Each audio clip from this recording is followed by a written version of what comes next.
Hello and welcome to one more video. Here you guys are here in Jazz, as you already know if you are someone who has watched our previous season with Pet Master build, and if you don't, welcome, I'm Jazz. This time we are going to be running a Vindicator build. Now Vindicator, if you don't know the nomenclature, is Shaman plus Inquisitor. And we are going to be starting as Shaman. Our focus is going to be Lightning. And if you know the build at all, you might already have an idea of what we are going to do. If you don't, well, we are going to be dropping thunders all the time. Like, no shit, the special of this character is probably going to be Thunderstruck or Thunder from Magic and Dragons. I haven't decided yet. Anyway, let us begin. So, our last playthrough as Pet Master was very focused upon just going and do what must be done and not exactly exploring and making the side quests and everything. That's something I want to do different on this character. I don't exactly know if I'm going to be clearing 100% of every content in the game, but I do want to explore more content with you guys. You guys know that I'm kinda lore whore. You guys know that I'm crazy about lore, and I really like Green Dawn's lore. So what I'm thinking about doing is at least making more side quests. Because honestly, I only did it with my Cabalist, the side quests that were already in the mid, like, they were already part of the main story, basically. We are playing in smash and grab mode. If you don't know what this means, this means it's a mode where we get more iron bits, or sweet iron bitcoin as we say. It's a mode where you get more experience points, so for example, instead of getting 3 points available each time you level up, we get 5. About devotion, instead of gaining only 1 point each time we cleanse a shrine or repair a shrine, we are going to get 3 points.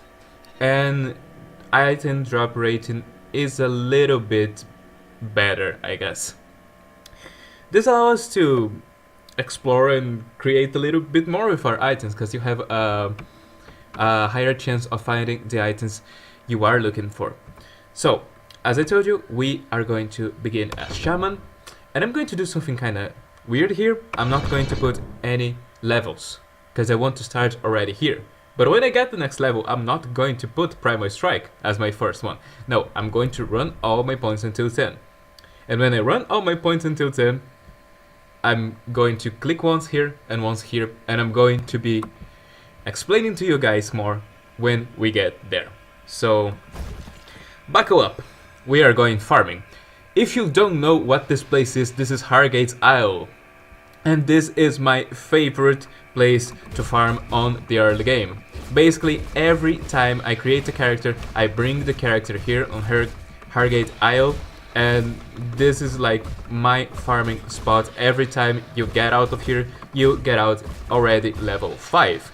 And on smash and grab mode, that means you already come back to land, like, because this is an eye, right? We just left the continent. But you return already a step ahead of every enemy, especially the bosses. Especially the early bosses. So early bosses that should give you like some trouble and set the pace for the game, you're like, nah man, I'm good. I'm going to just kick the shit out of you. So you got level 3. If you guys watch my first playthrough, you already probably saw me doing this. I didn't put my attributes point again, because honestly I don't know yet what I'm going to put. I think I want to get one more point, then my strategy is going to be online, and then I show you guys what are we going to be putting attribute points on. I kinda have a little idea, because if you saw my channel's, what's the name for it? The image above our channel name, it has been recently changed, because I no longer am playing Hearthstone, so there is no reason for my channel thing to be a Hearthstone thing anymore. So I changed. And if you look at there, you're going to see Erasmus and his pet family. Oh, no, I refuse to die here. This is my farming spot. You can't take this from me, Green Dawn. You can't do this with me. So, back to where I was. You're going to see Erasmus and his pet family, and if you didn't watch the playthrough, I really, really instigate you to watch. If I could, I would make you sit and watch, but I can't, because there's a thing called free will. Free will is very important for every conscious living being, and so I'm going to respect yours and trust you're going to do the right decision, which is to go and watch it and to subscribe to the channel. You're going to learn soon that I don't talk about subscribing to the channel all the time. I'm kind of different kind of YouTuber. I just trust that you're going to be going back and watching my episodes, which many of you have done, and I'm really happy because of it. Like, you guys kind of have no idea, or you might have some idea, but you actually really make my day. Yeah, this is the same thing, I believe. So, now our build can get online. So, Primal Strike, what it does? What it does is that increases your main hand damage by every time you're going to slap someone with a two-handed melee or two-handed ranged weapon. Instead, you're going to call forth a lightning and thunder coming and crashing on someone's head. But the problem with this is that its energy is very energy costly and has a 3 second skill recharge. It's not really like as powerful as you would like. But then there's the Thunderous Strike. Now Thunderous Strike is going to reduce your weapon damage. However, it adds stun and adds cooldown reduction 100%, which means you can just spam lightning and it's going to reduce the energy cost of the skill. Which means once you do that in your smash and grab story with your shaman or Vindicator, if you're going to create your guy just like us, and I'm going to now put all my points in spirit, you are no longer going to be using your bad old weapon attack. Now you can go to the guys and do this, which is amazing. I mean, just look at that, man. There is no way you don't realize the happiness in my voice when every basic attack, quote unquote, now brings forth lightning and thunder, or thunder and lightning, whatever you want to say. Another thing that you could be asking yourself about this build is, okay, so he's playing shaman. Is he going to be picking Brian? Because we know he likes pets, or at least if you are someone who watched my other playthrough, you know that I love pets. Every possible reason I could do to get more pets, I would get more pets, because I really love pets. So you might be asking yourself, so is he going to get Brian? If you don't know who Brian is, I give each animal a name, and Briarthorn is Brian. It's not Briarthorn.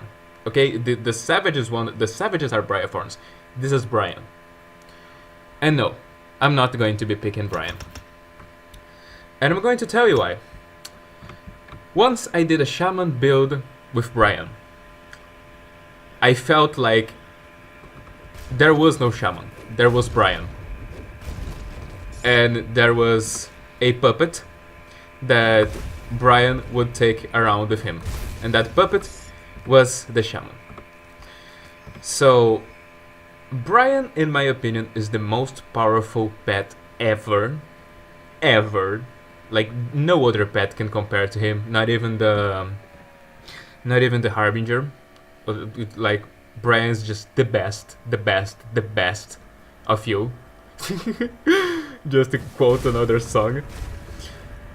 Oh, and if you're new to the channel, this is a thing I do all the time. I'll be quoting songs left and right. And it doesn't mean if the lyrics are wrong, I'm going to be quoting them anyway. Like, with this build, I can now sing things like, I stand alone, or the army of one is gonna fight for you. Because we're now alone, and we are not going to have any pets, like I'm just explaining. However, if I want them, can also just randomly start singing things like, here comes the fun, doo-doo-doo-doo. Here comes the fun, and I say, it's all night. I know the lyrics are completely wrong, but I'm going to sing it. What are you going to do? You're going to keep watching me, because it's interesting and possibly funny, or maybe you're just interested on how the Vindicator's note is going to, the Vindicator's build actually is going to pan out. And as you can see, if you're playing on smash and grab mode, it's going to be like, it's going to be a piece of cake. Now, there are some places that usually I kinda like to show on New Game, which are the farming place, that place where you can get Francis Gun if you are a character that wants to be using one-handed ranged weapons. Here are some notes. I'm not going to be reading those because those have no lore value. At least, yeah, like one of them, it's a suicide note of a guy who's not even that important. Actually, that guy is not important. That guy is, I don't know. I don't know how to say someone is not important, because I was trying to think of a way to say that that guy was not important, and then I was like, okay, so how can I compare this? And I was like, okay, there is no possible way I can say that someone is not important, right? Anyway, and the other place is where you can find Havel's greatsword. Funny story about this greatsword is that on Ultans, which is the guy that is on my YouTube thing, the one I was talking before I got completely derailed and ended up not talking about it. Well, that guy on that picture is the twin brother of her. We are playing with Ultana. Ultana is the shaman you guys are seeing. Ultana has a twin brother called Ultane. Ultane was the first Vindicator, and was the Vindicator that made me fall in love with the whole Vindicator ideas of dropping lightning on top of everyone all the time. Now, you might also be asking, okay, but why Shaman and Inquisitor to drop lightnings on people? Well, because Shaman and Inquisitor are the combination of classes, is the combination of classes, I should say, or are the classes, I should say. I kind of have to organize my thoughts a little bit better. But this is the combination you can do to, on your own, be dropping lightning on the top of people all the time. There's another build that you could be doing that is going to be dropping a bunch of lightnings on top of people as well, which would be a Shaman and Occultist build. And on the Occultist side, you have to be using the Pet Familiar, because the Raven Familiar, sorry. The Raven Familiar, because the Raven Familiar has an upgrade where he starts dropping lightning as well. So if you're going to go for this build, may I suggest you name your guy Odin? Because, man, it's Odin. There is no other possible name that you can do to, that you can give this character, because he's going to be a guy that's going to be dropping lightning on top of people, and he's going to have a Raven that also drops lightning on top of people. We're clearly talking about hustling money. Odin's ravens or crows. I never stopped to learn the proper time to use raven or crow, so well, one of you guys can let in the comments for me. Possibly. Or not. So as you guys obviously saw, here on Smash and Grab mode, with our Vindicator that's only level 6, we basically two-shotted that first boss. Not that first boss, he's not, like, we don't even consider him, I know. You won't have problems with that guy no matter which build you are going with. On main mode, no, not even on main mode. If you're on main mode, I think the only time that you can be a little bit slower to kill that guy is if you're using a ranged weapon and people are getting in front of you. In like the mobs are literally stepping in front of your projectiles, and this is kind of protecting the boss. Otherwise, you should always clean that guy pretty easy. If we go this way, which is something I didn't do with my Kabbalist, if memory serves, but don't quote me on that because my memory is a goldfish memory. Like today was a class about diabetes. Diabetes is a very important disease. Well, I don't know if the proper thing is disease. Metabolic syndrome. Okay, there we go. So, diabetes is a very important syndrome. I think it's syndrome is the right way to pronounce in English, right? I hope so. And you should know everything about it, okay? Like, if you're studying it. Because it's something that is very frequent. A bunch of people have it, and maybe you know someone who has it, or maybe you who are watching me and listening, maybe you have it, and it's okay because it's something that might happen to anyone. I have friends whose mothers had it, and it's just something that can happen to anyone, you know, just like a heart attack is kind of frequent. So you also should know everything about a heart attack if you're studying medicine or attempting to. So, in the past, I have already had a bunch of classes about diabetes. I should already know one thing or two about it. But my goldfish memory prevents me from remembering my things. So, like, it's a feels bad moment when you get to a class about something that you already studied a little bit, even if on a different subject.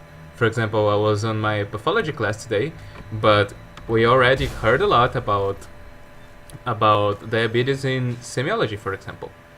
So, what I'm trying to say is, my memory doesn't work even for important things on life. So if I'm studying medicine, I should know these things. Yet I don't. Maybe you guys can relate to that, or maybe not. Maybe I'm just the one that is memory impaired, I guess. So, here we get to the burial cave. The burial cave is this first place where we get our first real boss in the game, which is JazzG the Reanimator, if I got his name right, because sometimes I don't. And he's a guy that actually, depending on your build, he can get you some trouble in main game. I keep making these comparisons to main game as if someday I'm going to make a main game series. I don't believe I will ever. Not because main game is hard or anything, but just because main game progresses a little bit slow. Like this is a Witcher saying, Emeris Vander, something like that. It's Serious Dead, but Serious Dead on Gwent he says something among the lines of patience not a virtue I'm known for having, something like that. Well, you Nilfgaard people that are watching me, you guys can confirm that sentence for me. I know that the main idea is this. He's not known for his patience, and I'm not known for my patience either. The legends back home says the legends back home tells the legends say that I was 8 months and I was already crawling everywhere home. I couldn't just stay still. I already had my werewolf vampire genes acting inside of my blood, and I couldn't just fucking stand still, child. I can't.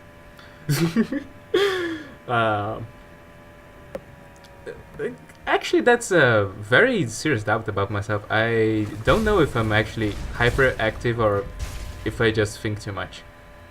Maybe a little bit of both, or maybe none of them. The point is, I just got completely derailed again. I just forgot exactly where I was going. So let's talk to Bourbon again. So we tell him that we killed the reanimator, and he tells us that we have now to help people. Now we already have 5 scrap, so we can already go help Barnabas, and we already have the ether crystals in the proper quantity, so we can also go and help Kasparov.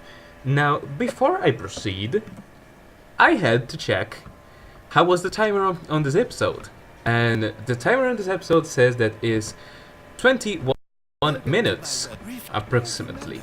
So we are going to be keeping on. We are going to be hunting Vylov, at least on this episode. So we give him the scrap, and he's going to give us the key, and we can jump in a hole to slay a bunch of snakes. Sounds like the perfect vacation, right? So we get here, and now we get Torrent as the upgrade for Primal Strike. What Torrent is going to do is that this light is now going to bounce to other 3 targets.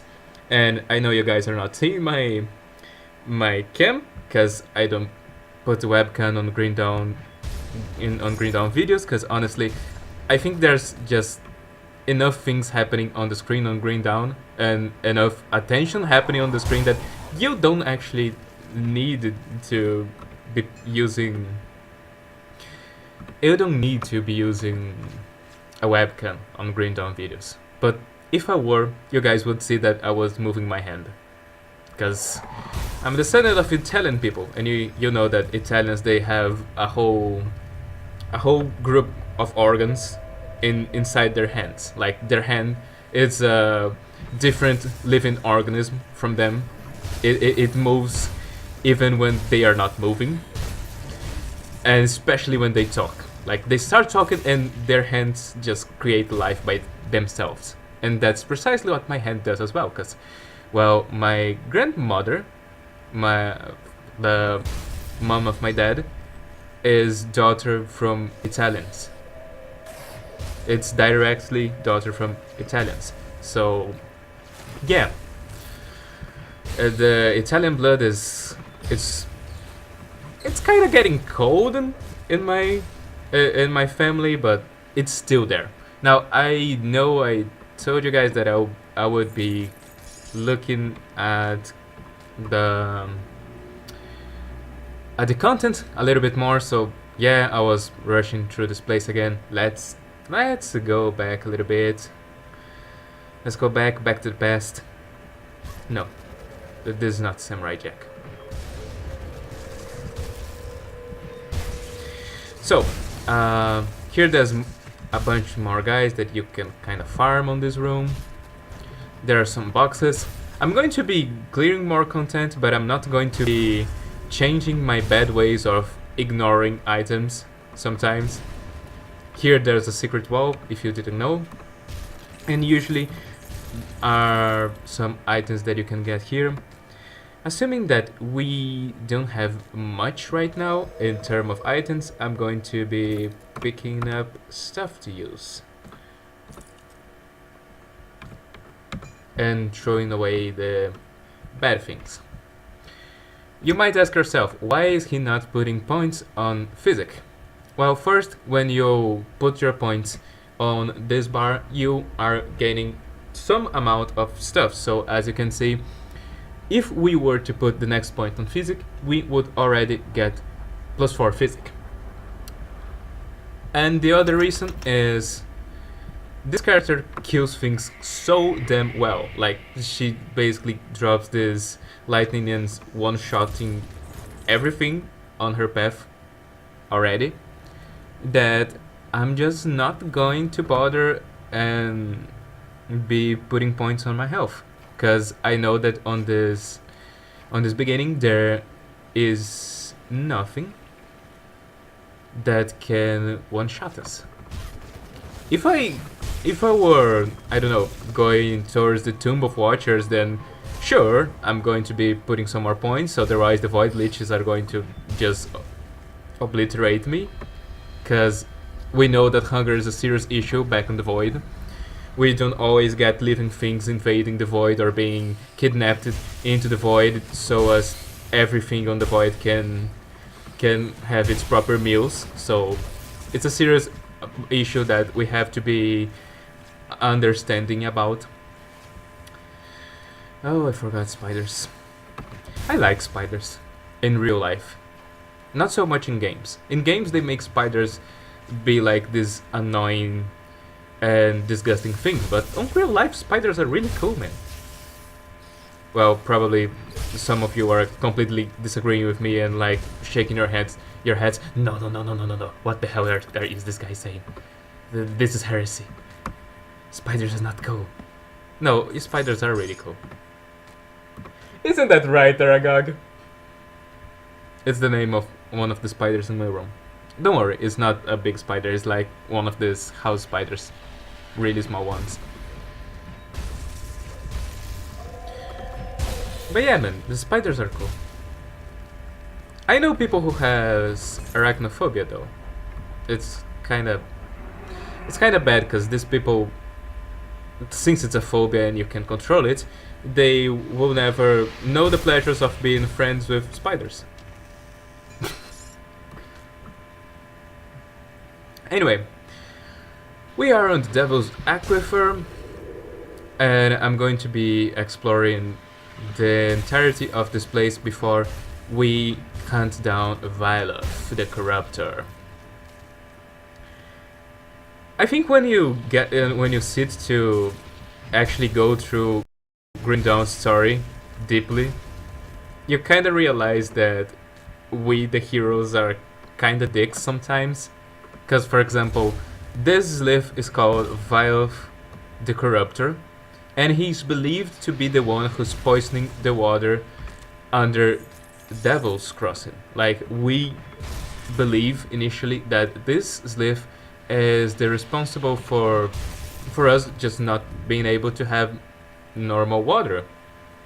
Which, I mean, if you were to take this into the real world, I would have to ask myself if there aren't Sliffs on reality poisoning the water where I live, because the water here tastes like shit. No, I'm just kidding. The shit tastes a lot worse, but the water here is really salty, almost as salty as me playing Hearthstone. But this guy is not the problem. This guy is not the one that is actually poisoning our stuff. This might be a little bit of spoiler for you, so I'm deeply sorry if this is a spoiler, because I don't want to be making that many spoilers, but then again, some of you have already at least watched my first playthrough, so some things are not spoilers anymore. Who's actually poisoning the water from Devil's Crossing is a guy named Irene. That dick. So here's Vylov, 3, 4, 5, yeah, 6. We just beat him with 6 movements of our great sword. Yeah, I want to ignore everything. Now here there's some more food ration. There's a shrine there. I realized I'm going to restore it right now. And I don't think I have put the other shrine points, right? So I'm going to show you guys what is the idea with this build. So this build is all about lightning, right? I want to be dropping lightning on everyone all the time. That's why with Shaman, I'm following this line, which has been completed, and our second line is going to be Inquisitor, which makes us a Vindicator, and I am going to be ignoring Stormbox of Elglath on the start, because I want to be rushing points as fast as I can to get Storm Spread from the Inquisitor, because Storm Spread is just honestly amazing and drops even more lightnings. And our devotion is going to follow the same logic. We want more lightnings dropped on top of people. Therefore, we are going to be going after the guy from where our name comes after. Like, as you know, this character's name is Ultana. Ultana, because she has her name derived from Ultos, the shepherd of storms. So, Ultos is the Arkovian god of lightning and thunder. And as you guys can see, his affinity requirement is 6 pink. Hello, bro. 10 green and 10 blue. And that's precisely why we want to be completing 6 points on pink, and then we are going to just be throwing our other points on green and blue. Now, I don't quite remember which one of those is the one. Who is it? Give it to me. Where are you? It's not the imp. This name is kinda good, but it's not the one I'm looking for. Here, the vulture. The vulture. Now, the vulture represents disorder and chaos. Its counterpart is the crane, because the crane is all about balance, and the crane is kinda actually a constellation that's a jack of all trades. Now, we put here the first star here on the pink spot. Pink is actually chaos if we are going to use proper terminology. Our first star on chaos gives us 5% health and allow us to start the vulture. Oh wow! This bird, this fucking bird, this carrion bird constellation. Okay, so our first gives us 15 cunning, 15 spirit, 15% bleeding resist, 80 health, 200 energy, so we are not going to have energy problems to drop our lightnings on top of people, 30% leaf leech resistance, 5% cutting, and 10% and plus 10 offensive ability, so it can deal even more damage, and completing 15% vitality resistance and 8% chaos resistance. Now you can see that each constellation has a complete constellation bonus. The complete constellation bonus for the future, for this thing, for the wherever, is 5 chaos.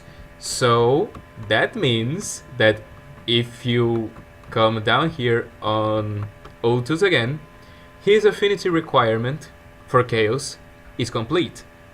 So for our next shrines, and we are going to be farming every one of those, even the ones that we didn't get with the with Erasmus, since Erasmus was just basically running through content. Well, Ultana is going to be picking every shrine that I can remember, every shrine that we can find exploring the content, and as soon as possible we want to have this power, which is Hand of Ultos, which basically just drops even more lightning on top of our enemies. And yeah, like basically to finish this episode, because we are probably already on time, I'm just going to be talking. Oh, I already talked with Kasparov. Okay, so we are just going to be collecting our free XP from the rest of people. So here we got Barnabas, so we just talk to him and get our free XP from hunting Vilof the Corruptor, the one that was believed to be our enemy. And we get 100 XP from just talking to the Gatekeeper. We get how much XP from talking to Faudis? We get 150 for saving that guy. Getting up here and talking to Sedina, our spiritual guide. we get other 100 XP. And that's it. Our next episode is going to continue right from this place when we talk about Bourbon, and Bourbon is going to be asking us to secure the Burwich village, Riftgate. So thank you all for watching, and see you guys on our next chapter. I hope you liked this chapter, and if you didn't, please feedback, because I can't read your minds. I really wish I did. Well, honestly, maybe not, because as there's a meme, as there is a meme where there's a psychic, and the psychic goes to read someone's mind, and inside this mind there's just a yellow bird screaming ah, and the psychic goes like, what the flying fuck. Well, so yeah, maybe I wouldn't like to read their minds, but the only way I know if you guys are enjoying the content, other than a bunch of people watching me, is if you guys comment on it. So if you have more ideas, if you want me to go on a different direction with some characters, I'm all ears, man. Well, actually I only have 2 ears, but you got the idea of the saying. See you guys.